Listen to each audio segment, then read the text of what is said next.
पताका उत्तोलन सारी घर को फेरुवा बेले कार धक्के अवसरप्राप्त राजस्व कर्मचारी मृत्यु।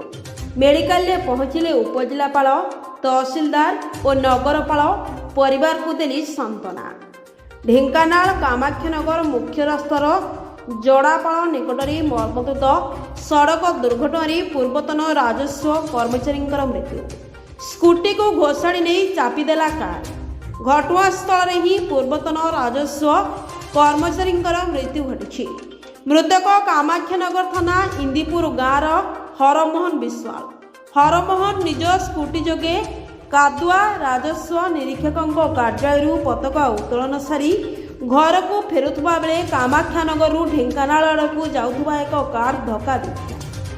घटनास्थल ही हरमोहन मृत्यु घटिला। तेबे घटना एते भयंकर थिला जे पूर्वतन राजस्व कर्मचारी को कार धक्का दे रास्ता कड़े थिबा एक कांथ उपरे चापी देथिला।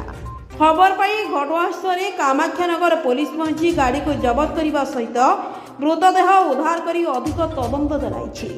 सेपटे हरमोहन मृत्यु को नहीं कामाक्षानगर मेडिकल परिसर में एक शोकाकुल परिवेश सृष्टि होइछि। खबर पाई कामाक्षानगर उपजिलापाल नारायण चंद्र नायक, नगरपाल धर्मानंद परिड़ा, तहसिलदार प्रियव्रत दास और अन्य कर्मचारी माने पहुंची शोकाकुल परिवार को सांत्वना देइछन्ति। घटनास्थल में पुलिस पहुंची घटना संपर्क तदंत जारी रखिछि। ढेंकानाल अक्षय कुमार नंदन स्वतंत्र रिपोर्ट, ढेंकानाल न्यूज।